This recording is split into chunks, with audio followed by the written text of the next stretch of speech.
네, 오늘 저희가 읽은 본문은 다윗이 왕으로 기름 부음 받은 내용입니다. 오늘 말씀을 통해서 다윗에게 하나님은 어떤 하나님이셨는지, 그리고 우리들에게 하나님은 어떤 하나님이신지를 함께 알아가는 시간이 되었습니다. 또 오늘 성가대의 찬양의 고백처럼 저의 작은 입술을 통해 하나님의 사랑이 고백되는 시간이 되었으면 좋겠습니다. 네, 성도 여러분, 혹시 만찢남이라는 단어를 아시나요? 네. 아시는군요. 네, 제가 PPT를 좀 준비를 했는데요. 네, 만찢남은 만화를 찍고 나온 남자라는 말을 줄인 말입니다.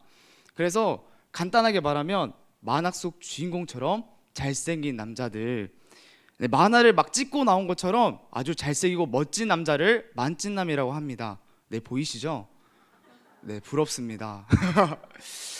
네, 이렇게 멋진 남자가 만찢남인데 오늘 성경에도 이런 만화 속 주인공처럼 아주 멋진 남자 한 남자가 나옵니다. 과연 누구일까요? 엘리압도 맞고요, 다윗도 맞는 것 같지만 먼저는 사울입니다. 사울입니다. 오늘 성경은 사울을 꼭 만화 속 주인공처럼 완벽한 남자로 소개를 하고 있는데요, 사무엘상 9장 1, 2절 말씀에 이렇게 소개하고 있습니다. 제가 읽겠습니다. 네, 베냐민 지파의 기스라 이름하는 유력한 사람이 있으니, 2절입니다. 기스에게 아들이 있으니 그의 이름은 사울이요 준수한 소년이라. 이스라엘 자손 중에 그보다 더 준수한 자가 없고 키는 모든 백성보다 어깨 위만큼 더 컸더라. 아멘. 네, 사울은 기스의 아들, 유력한 자의 아들이었습니다. 한마디로 말하자면 그는 부잣집 도련님입니다. 힘있고 재력있는 집안의 도련님, 그가 바로 사울입니다. 그런데요, 그 사울이 그냥 저냥 생겼습니까? 평범하게 생겼습니까? 아닙니다. 아주 잘 생겼습니다. 그냥 보고만 있어도 배가 부르고요, 보고만 있어도 마음이 흐뭇해지는 사람이 바로 사울입니다. 그래서 이스라엘 사람들은 그 사울을 보며 고개를 끄덕거립니다. 그래, 사울 괜찮은 청년이야. 사울이라면 이스라엘 왕이 될 만한 충분한 사람이야. 이렇게 모든 사람들에게 인정을 받던 사람, 그 사람이 사울이었습니다. 그래서 사울이 왕이 될 때요, 사무엘 선지자는 이렇게 소리칩니다. 사무엘상 10장 24절 말씀인데요, 네, 우리 함께 PPT를 말씀을 함께 읽겠습니다. 시작. 사무엘이 모든 백성에게 이르되 너희는 여호와께서 택하신 자를 보느냐, 모든 백성 중에 짝할 리가 없느니라 하니 모든 백성이 왕의 만세를 외쳐 부르니라. 아멘. 사무엘은 사울을 짝할 자가 없다고 말하고 있습니다. 이스라엘에서 가장 뛰어난 사람, 다른 사람이 감히 대처할 수 없는 왕으로 충분한 사람이 사울이라 하는 것이지요. 그런데요, 하나님께서는 이런 사울을 버리십니다. 하나님께서 이런 완벽한 사울을 버리시고 새로운 사람, 새로운 왕을 세우겠다고 말씀하시는 겁니다. 이런 하나님의 말씀 앞에 우리들에게는, 사무엘에게는 한 가지 질문이 떠오르게 됩니다. 그렇다면 과연 누가 왕이 될 것인가? 감히 누가 사울을 대신해서 왕으로 세워질 것인가? 오늘 사무엘은 이 한 가지 질문을 가진 채 이새의 집으로 향하게 됩니다. 이새의 집에 도착하자 사무엘은 자신이 가졌던 질문, 누가 왕이 될 것인가, 거기에 대한 해답을 바로 발견합니다. 누굴 본 걸까요? 누굽니까? 바로 엘리압입니다. 맞습니다. 엘리압입니다. 엘리압을 보니 사울만큼 키도 크고 반짝거리는 눈에 오똑한 코에 앵두 같은 입술에 준수한 청년, 왕이 되기 부족하지 않는 사람, 바로 저 사람이다. 오늘 사무엘은 엘리압을 왕으로 생각하며 그에게 기름을 부으려고 했습니다. 그러나 하나님은 그가 아니라 하십니다. 그럼 과연 누구일까요? 둘째 아비나답입니까? 하나님은 그도 아니라 하십니다. 삼마입니까? 그도 아니라 하십니다.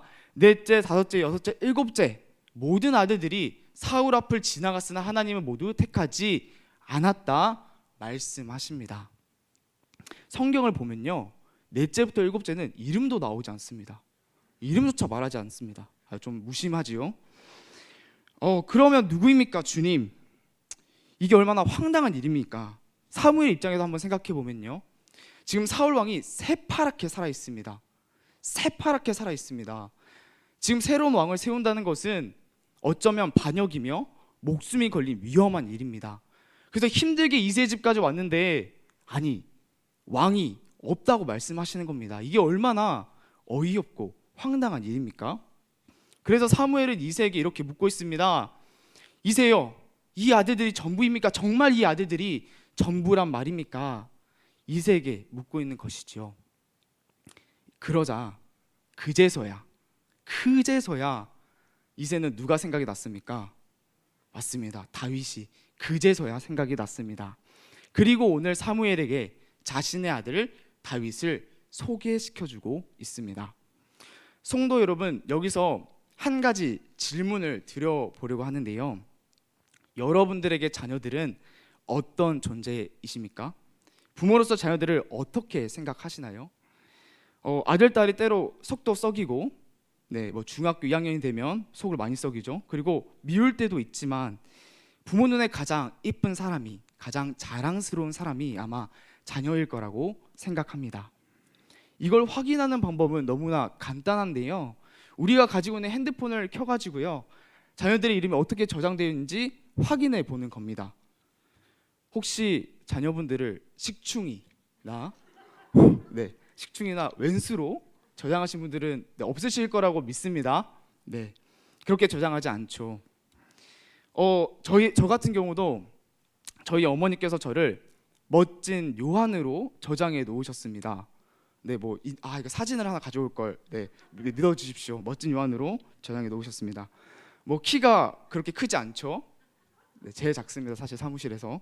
그리고 얼굴도 그리 잘생기지도 않았습니다. 그러나 저희 어머님 눈에는 제일 잘생기고 멋진 사람이 바로 저 양요한인 것이죠. 아마 성도 여러분들도 자녀분들 그렇게 생각하실 겁니다. 그리고 사람들에게 그렇게 자랑하실 겁니다. 가장 이쁜 딸, 가장 멋진 아들로요. 그렇다면 오늘 말씀으로 다시 돌아와서요, 아버지 이새는 아들 다윗을 어떻게 소개하고 있을까요? 다윗을 어떤 아들이라 말해주고 있을까요? 사무엘상 16장 11절 말씀에 나와 있는데요, 저희 함께 한 목소리로 읽어보도록 하겠습니다. 읽겠습니다. 시작. 또 사무엘이 이새에게 이르되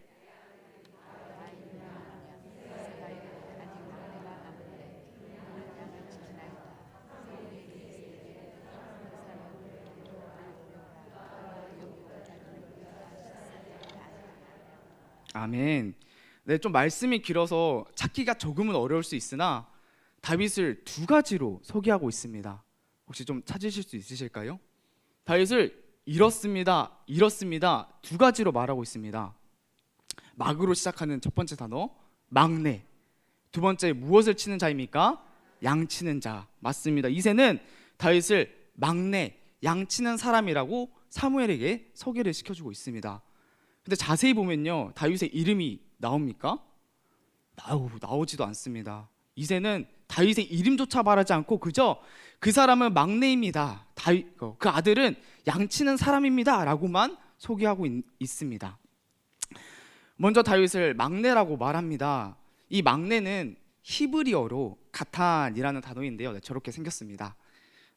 어린, 작은, 힘없는, 하찮은 같은 의미들을 가지고 있는데요, 오늘 이새는 다윗을 막내라고 말합니다. 사무엘, 그는 막내입니다. 가장 어린 자, 가장 작은 자, 저 7명의 형들에 비해 볼품없는, 보잘것없는 사람이 바로 다윗입니다 라고 말하고 있습니다. 다윗은 막내였습니다.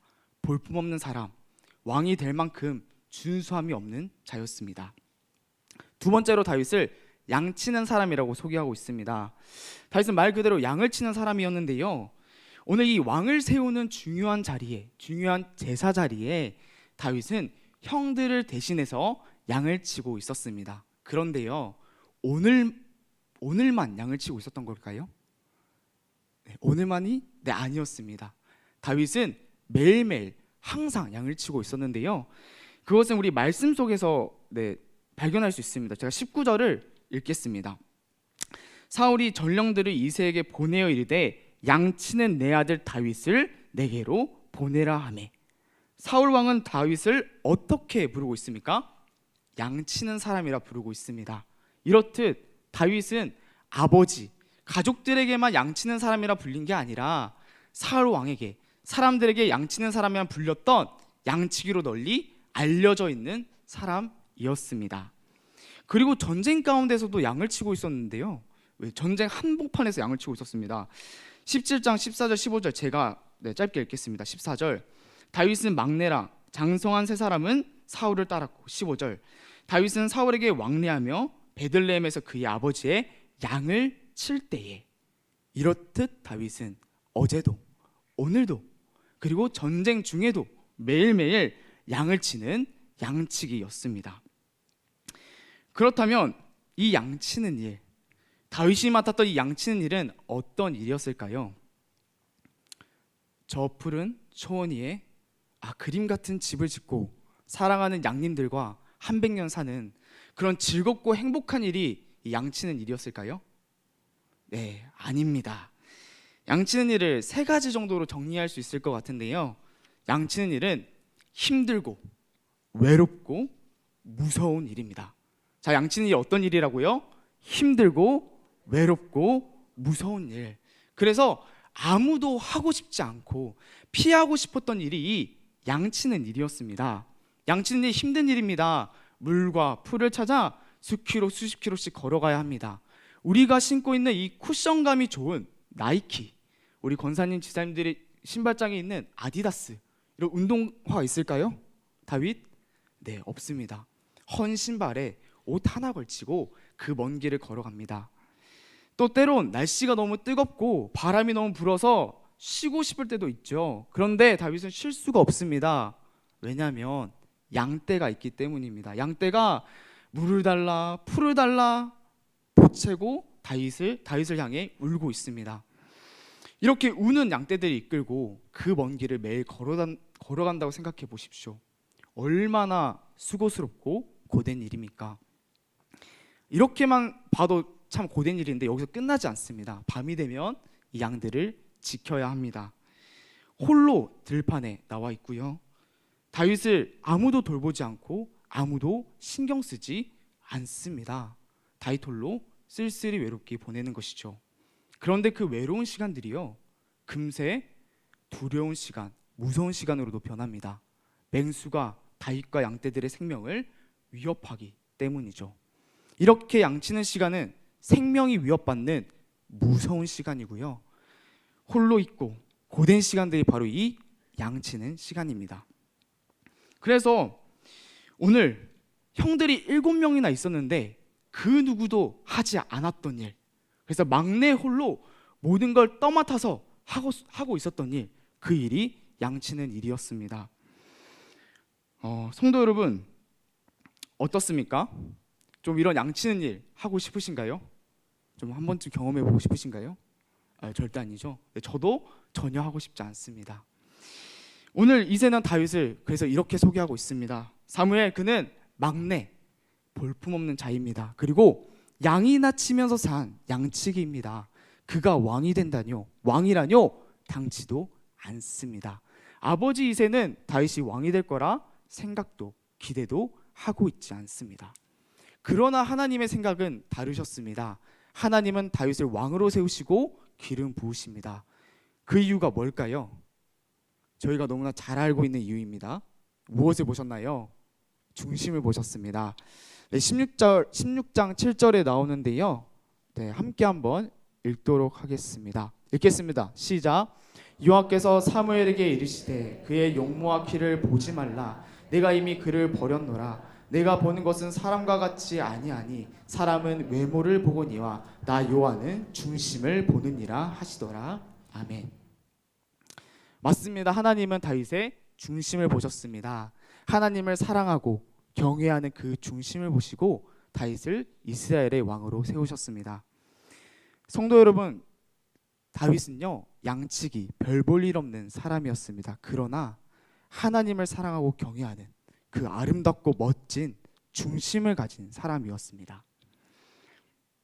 그런데 여기서 궁금한 점이 하나 생깁니다. 그런데 다윗은 어떻게 이런 멋진 중심을 가질 수 있었던 걸까요? 잠깐 생각해 보시죠. 이새의 말처럼 다윗은 막내였고요. 어린 소년이었습니다. 얼마나 어렸냐면요. 형들은 블레셋 전쟁에 참여했는데 다윗은 블레셋 전쟁에 참여하지 못할 만큼 장성하지 않은 어린 소년이었습니다. 그래서 학자들은요, 이 다윗이 기름 부음 받은 나이를 아마 잘 아실 겁니다. 15세에서 17세의 청소년기로 추정하고 있습니다. 아니, 이렇게 어린 소년이 이스라엘의 왕이 될 만한 중심을 가지고 있었단 말입니다. 이렇게 어린 소년이요, 하나님의 마음에 합한 자라 불릴 만한 그런 아름다운 중심을 가지고 있었단 말입니다. 어떻게 다윗은 그 어린 나이에 이런 중심을 가질 수 있었던 걸까요? 다윗은 어떻게 이런 멋진 중심을 소유하고 있었던 걸까요? 그 비결이 궁금하지 않으십니까? 네, 저는 좀 궁금했었는데요. 다윗은 오늘 말씀 가운데에 자기가 어떤 이런 중심을 갖게 됐는지 소개해주고 있습니다. 34절 말씀, 한번 저희 함께 읽겠습니다. 시작. 다윗이 사울에게 말하되 주의 종이 아버지의 양을 지킬 때에 사자나 곰이 와서 양떼에서 새끼를 물어가면. 37절 말씀입니다. 제가 읽겠습니다. 여호와께서 나를 사자의 발톱과 곰의 발톱에서 건져내셨은즉 아멘. 다윗은 오늘 하나님을 경험했다고 말하고 있습니다. 자신을 지켜주시고 보호하시는 그 하나님을 경험했습니다. 그런데 다윗이 하나님을 어떤 시간에 만났습니까? 어떤 시간에 하나님을 경험했습니까? 맞습니다. 양을 치는 시간에 하나님을 경험했습니다. 곰과 사자가 다윗의 생명을 위협했던 시간, 그래서 다윗을 두렵게 했던 그 시간, 그 양치는 시간에 다윗은 자신의 생명을 구하시고 지켜주시는 하나님을 만나고 경험했다고 말하고 있습니다. 또 다윗은 이 양치는 시간을 시편에서 이렇게 노래하고 있는데요. 시편 8편 3절입니다. 제가 읽겠습니다.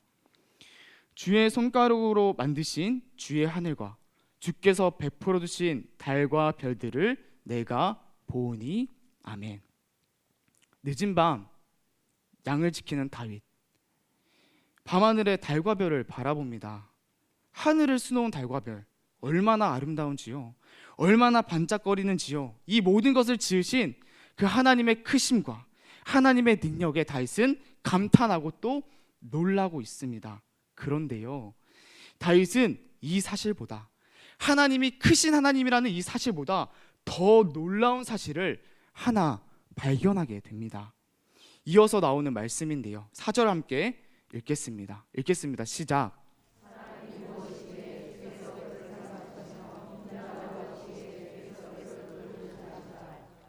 놀라운 사실을 발견합니다.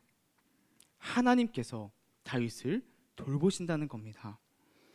온 우주를 지으신 하나님께서요, 별과 달, 온 우주를 주인이신, 부족함이 없으신 그 하나님께서요, 한낱 보잘것없는 다윗을 돌보고 계신다는 겁니다. 늦은 밤 양을 치는 다윗, 아무도 그를 신경 쓰지 않습니다. 아무도 그를 돌보지도 않습니다. 그런데요, 그 크신 하나님께서 양치는 다윗을 비추고 계셨고 그를 돌보고 계셨습니다. 그래서 다윗이 이 이해할 수 없는 하나님의 사랑에 되묻고 있는 겁니다. 하나님, 내가 무엇이기에 막내인 나를, 아버지조차 신경 쓰지 않는 이 양치기 별 볼 일 없는 내가 무엇이기에 하나님 나를 이토록 사랑하십니까? 돌보십니까? 내가 무엇이기에? 오늘 다윗은 이 양치는 시간에 별 볼 일 없는 자신조차 사랑하시는, 돌보시는 그 하나님을 발견하며 노래하고 있습니다. 양을 치는 시간, 성도 여러분, 이 시간은 다윗에게 어떤 시간이었습니까? 이 시간은 분명 다윗에게 즐거운 시간은 아니었습니다. 고통스러운 시간이었고요. 외롭고 두렵기까지 한 시간이 이 양치는 시간이었습니다. 그러나 다윗은 이 시간이 그저 고통스러운 시간이 아니라 하나님을 만나는 시간이라 고백하고 있습니다. 나의 생명을 구하시고 홀로 있는 나와 함께 해주신, 그리고 별 볼 일 없는 나조차도 사랑하신 그 하나님을 만나고 경험하는 시간이 이 양치는 시간이었다 고백하고 있는 것입니다. 오늘 다윗은 이 양치는 시간을 지나야 했습니다. 고통스럽고 외로운 시간을 지났습니다. 하나님은 다윗에게 왜 이런 시간들을 허락하신 걸까요? 이 고통의 시간들을 왜 지나게 하셨을까요? 그를 괴롭게 하기 위해, 그를 고통스럽게 하기 위해 지나게 하신 겁니까? 아닙니다. 다윗이 살아계신 하나님을 맛보아 알게 하기 위해, 다윗에게 그 멋진 중심을 선물하시기 위해 하나님은 이 양치는 시간을 다윗에게 허락하신 겁니다. 성도 여러분, 우리들도 이런 양치는 시간들을 지나갑니다. 하나님은 때로 우리들에게도 이 시간들을 허락하십니다. 왜일까요? 바로 하나님을 맛보아 알게 하기 위해, 그리고 우리에게 멋진 중심을 선물하시기 위해 하나님은 우리에게도 동일한 그 양치는 시간들을 허락하십니다. 저에게도 이런 양치는 시간들이 있었는데요. 저에게도 고통스럽고 이렇게 피하고 싶은 시간들이 있었습니다. 제가 지금 이렇게 두 다리로 튼튼하게 서서 설교를 열심히 하고 있기에 아마 저를 아주 건강한 전도사로 생각하실지 모르겠습니다. 제가 건강한 걸까요? 안 건강한 걸까요? 네, 안 건강한 거죠. 네, 저는 사실 12년이나 된 질병을 지금도 가지고 있습니다. 저는 지금 왼쪽 다리에 대퇴골두 무혈괴사라는 병을 가지고 있는데요. 네, 참 이름이 어렵죠. 제가 설명을 좀 해드리겠습니다. 네, 뼈입니다. 대퇴골두 뼈가 어떤 뼈냐면 이 엉덩이 뼈에 붙어 있는 이 다리뼈, 이 대퇴골두인데요. 동그라미로 표시가 돼 있죠. 저 대퇴골두가 무혈, 피가 통하지 않아서 괴사, 썩어버렸다. 한마디로 뼈가 썩는 병입니다. 한마디로 지금 저는 뼈가 썩어 있는 상태이고요. 아직도 썩어 있고요. 통증을 여전히 가지고 있습니다. 요즘 지금 새벽기도 나오고 계시잖아요. 날씨가 많이 춥습니다. 날씨가 추워서 그런지 뼈가 많이 시리고 아파옵니다. 진짜 아파옵니다. 한마디로 다리뼈가 썩는 병에 걸린 것이죠. 2010년 제가 15살 나이에 갑작스럽게 이 병이 찾아왔습니다. 운동장에서 축구를 하던 어느 날 열심히 축구를 하고 있는데 왼쪽 다리가 이렇게 아파오는 겁니다.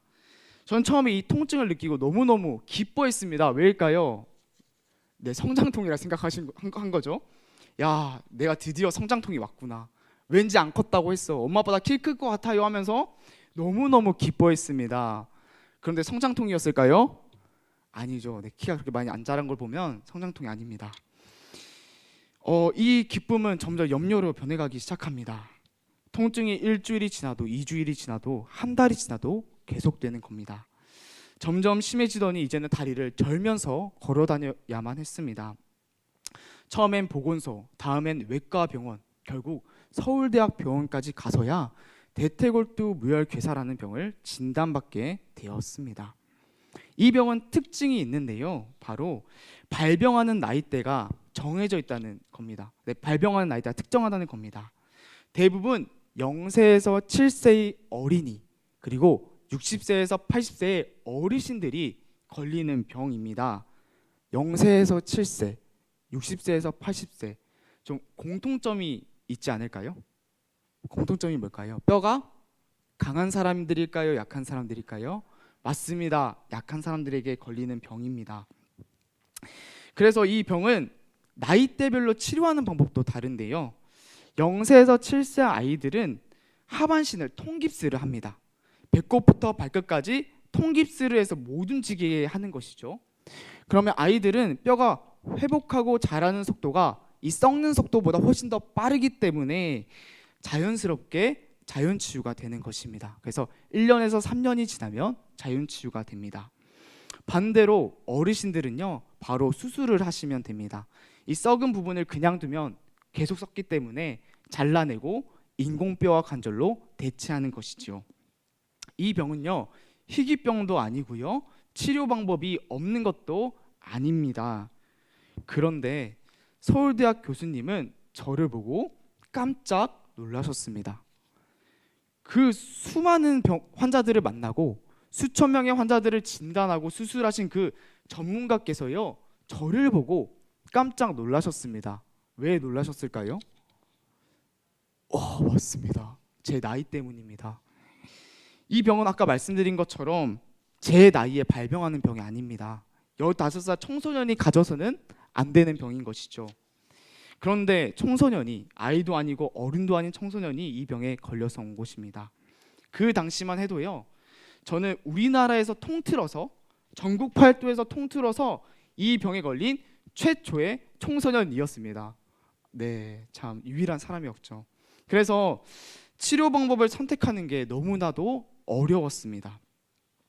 수술을 하게 된다면 당장 일상생활이 가능해지게 됩니다. 그러나 평생 짝짝이 다리로 살아야 합니다. 저는 중학생이기에 키가 아직 자라지요. 그러나 수술한 다리는 더 이상 자라지 않게 됩니다. 성장판이 닫히게 되는 거죠. 그래서 수술을 하게 되면 짝짝이 다리로 평생을 살아야 하는 겁니다. 수술을 하면 안 되겠지요. 그럼 자연 치유를 기대할 수 있었을까요? 기대하기가 어려웠습니다. 청소년은 아이들처럼 뼈가 빨리 자라지도 회복하지도 않기 때문에 뼈가 살아날지 아니면 계속 썩을지 그거는 알 수 없는 미지의 영역이었습니다. 그래서 그 교수님께서는 저희 아버지에게 이렇게 말씀하셨습니다. 목사님, 저희 아버지가 목사님이십니다. 네, 양 목사님, 두 가지 선택지가 있습니다. 첫 번째, 수술을 하실지 아니면 목사님의 신앙에 맡기며 기다려 보실지, 두 가지 선택지가 있습니다. 의사인 제가 이런 말씀을 드리는 게 무책임해 보일지 모르지만 죄송합니다. 이건 제 영역 밖의 일입니다. 혹시 자연치유를 기다리신다면 몇 년의 시간이 걸릴지 모릅니다. 5년, 10년, 15년 알 수 없습니다. 그리고 그 결과 또한 알 수 없습니다. 목사님, 어떻게 하시겠습니까? 이것이 당시 이 병의 최고 권위자셨던, 전문가셨던 서울대 교수님의 진단 결과였습니다. 한마디로 정리를 해보자면 답이 없는 것이죠. 저와 부모님은 하나님께 맡기고 기다리기로 결정했습니다. 이제는 온전히 기다림의 시간입니다. 치료가 될지 안 될지 심해질지는 알 수 없지만 하나님을 기대하고 기다리기 시작했습니다. 성도 여러분, 이 기다림의 시간은 저에게 어떤 시간이었을까요? 행복한 시간이었을까요? 네, 아닙니다. 저에게 그닥 즐겁고 행복한 시간은 아니었습니다. 저는 이제 목발과 휠체어로 생활을 해야 합니다. 왜냐하면 뼈가 썩어 약해졌기 때문에 잘못하면 뼈가 완전히 무너질 수도 있었습니다. 저는 휠체어를 타고 아버지의 등에 업혀 매일매일 중학교를 등교했습니다. 얼마나 무섭고 두려웠는지 모릅니다. 건강했던 제가 하루아침에 휠체어를 탄 모습으로 친구들을 만난다는 그 사실이, 현실이 저에게는 너무도 무섭고 두려웠습니다. 휠체어를 타고 다니는 저를 많은 친구들이 이렇게 배려도 해줬지만 또 저를 놀리고 욕하던 친구들도 있었습니다. 몇몇 친구들은 저를 다리병신이라고 불렀는데요. 제가 학교에 휠체어를 타고 가다 보면 저 멀리서 소리가 들어옵니다. 야, 이 다리병신아, 왜 학교에 왔어? 왜 집에 가만히 있지 학교에 왔어? 하면서 휠체어를 타고 지나가던 저에게 침을 뱉었습니다. 지금도 그때 기억이 생생한데요. 참 어린 나이에 적지 않은 상처였던 것 같습니다. 어떤 어른들은 저를 저주받은 거 아니냐고 수군거리셨습니다. 아니, 목사님 아들이 저런 병에 걸렸다고? 그것도 갑자기 이유 없이 하나님께 천벌받은 거 아니야? 이러면서 어른들은 저를 하나님께 천벌받은 사람으로 내몰아 세웠습니다. 아니, 제가 아픈 거잖아요. 얼마나 서럽겠습니까? 아픈 것도 서러운데 하나님께 천벌받은 사람으로 저를 몰아세우시는 겁니다. 성도 여러분, 이런 상황에서 하나님을 기다리라 합니다. 이런 상황에서 하나님을 신뢰하라고 합니다. 너무나도 잔인하고 어린아이에게 가혹한 일이 아닙니까? 저에게는 하나님을 기다릴 만한 힘도 믿음도 없었습니다. 저는 그저 사람들과 친구들을 무서워하고 피하면서 하나님 왜 저입니까? 왜 저에게 이 병을 주신 겁니까?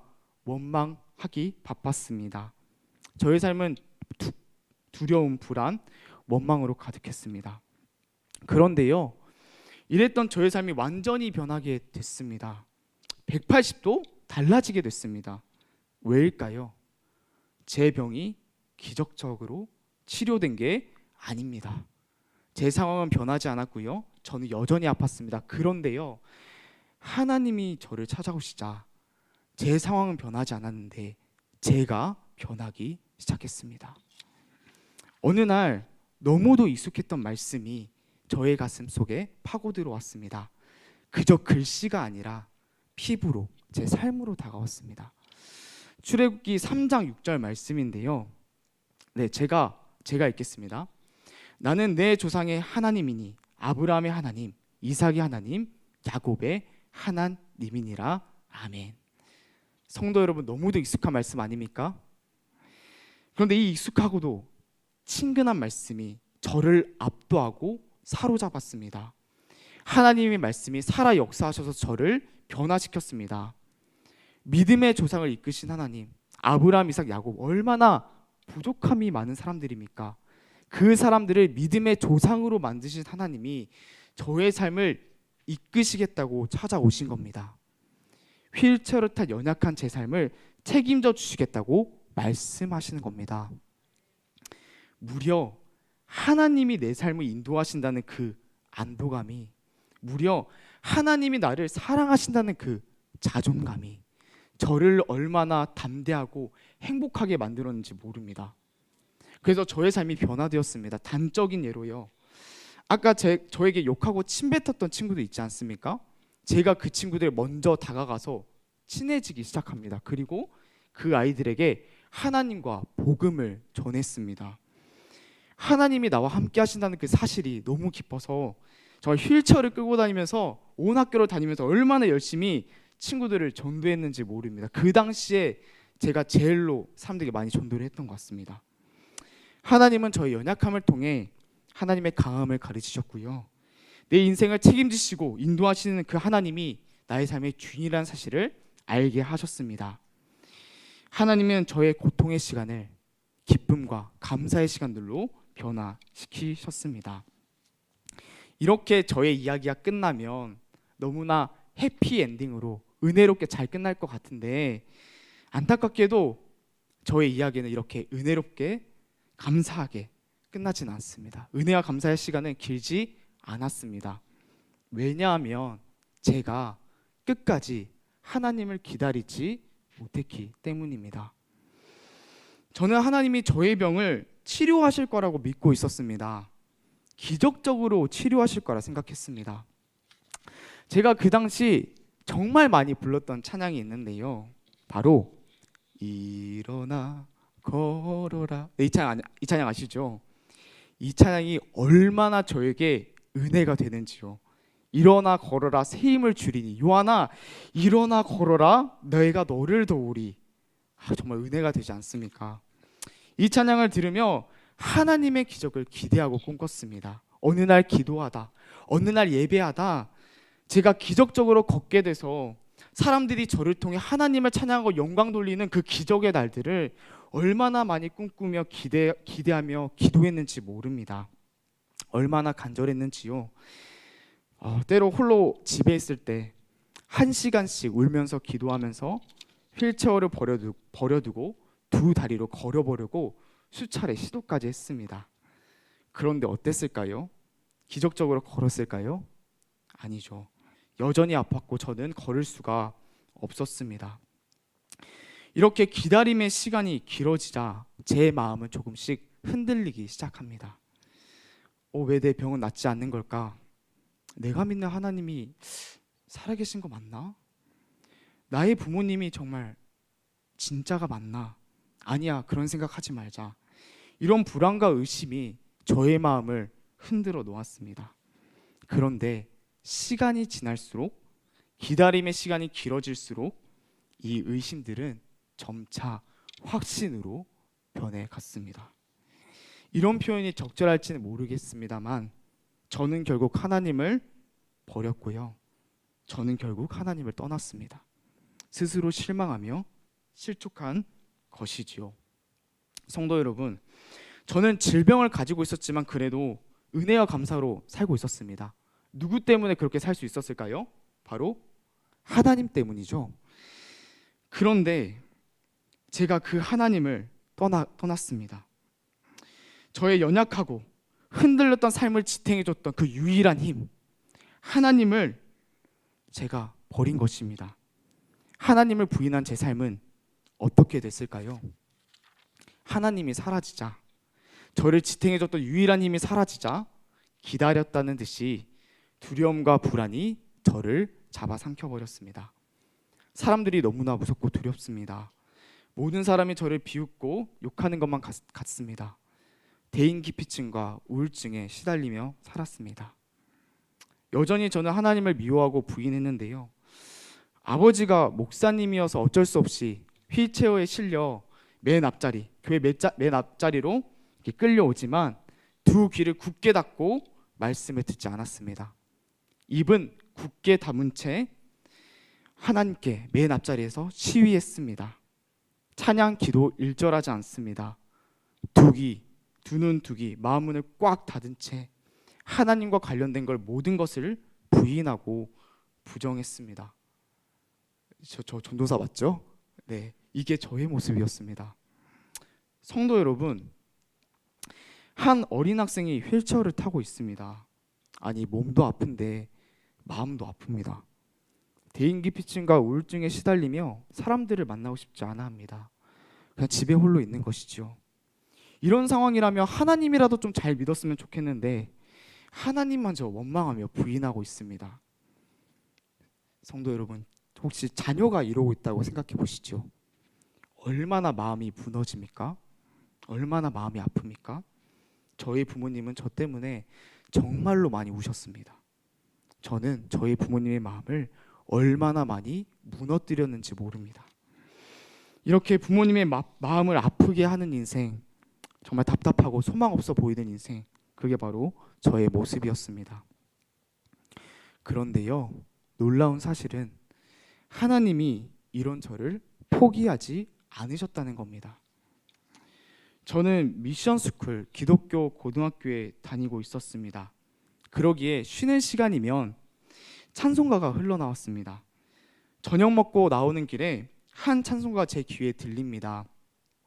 매일 듣던 찬양, 익숙한 찬양입니다. 그런데 가사 하나하나가 돌같은 제 마음을 부수며 들어왔습니다. 제가 가장 좋아하는 찬양인데요.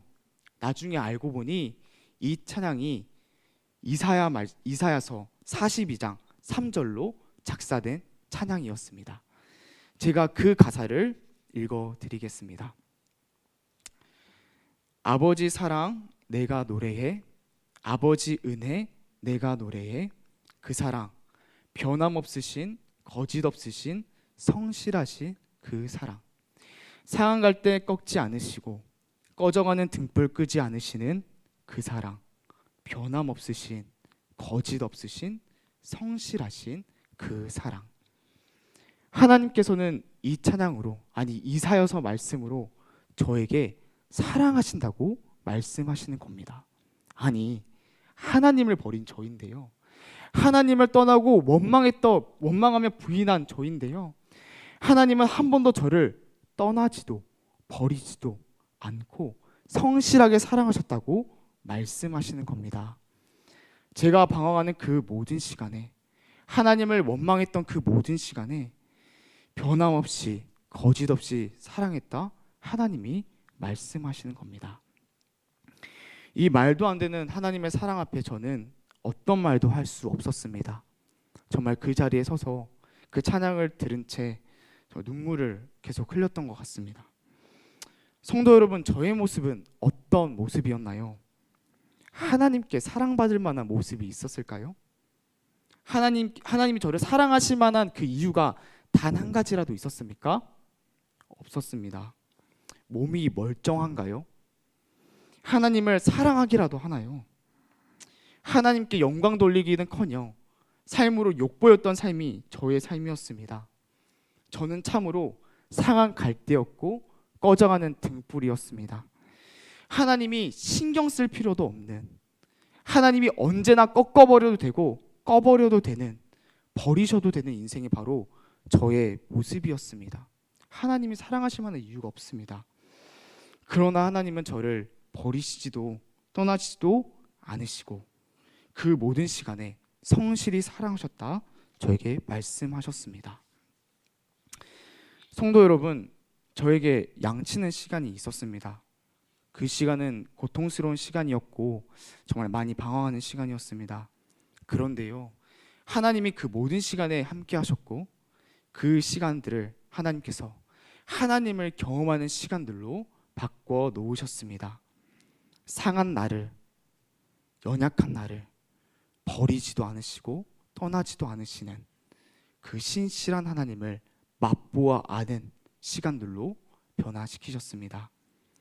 2010년 저는 대퇴골두 무혈괴사라는 병을 진단받았습니다. 4년이 지나고 뼈가 조금씩 살아나기 시작합니다. 그리고 2015년 20살이 되던 해 저는 휠체어가 아니라 두 다리로 총신대학교와 석관중앙교회를 걸어 나올 수 있게 되었습니다. 저의 몸과 신앙을 하나님께서 회복시켜 주셨습니다. 성도 여러분, 시편을 보면 다윗의 노래가 얼마나 많은지 모릅니다. 다윗은 자신이 양치던 시간, 그리고 고난받은 시간들을 노래하고 있습니다. 왜일까요? 왜 그는 그 고통의 시간들을 노래할까요? 바로 그가 그 시간에 하나님의 살아계심을 맛보아 알았기 때문입니다. 오늘 이 자리에 나오신 모든 성도 여러분, 우리의 양치는 시간을 노래하고 자랑하는 우리 성도 여러분들이 되었으면 좋겠습니다. 그 시간들은요, 때로 우리의 연약함이 드러나는 시간이지만 그 시간들은 때로 우리 보잘것없는 모습들이 드러나는 시간이지만 그 시간에 하나님의 살아계심을 맛보았다, 그 시간에 성실히 사랑하시는 그 하나님을 맛보았다 고백하며 간증하는 석관중앙교회 성도분들이 되기를 소망합니다. 함께 기도하시겠습니다. 하나님, 때로 우리의 삶 가운데 양치는 시간들이 있습니다. 고통스럽고 외로운 시간들이 있습니다.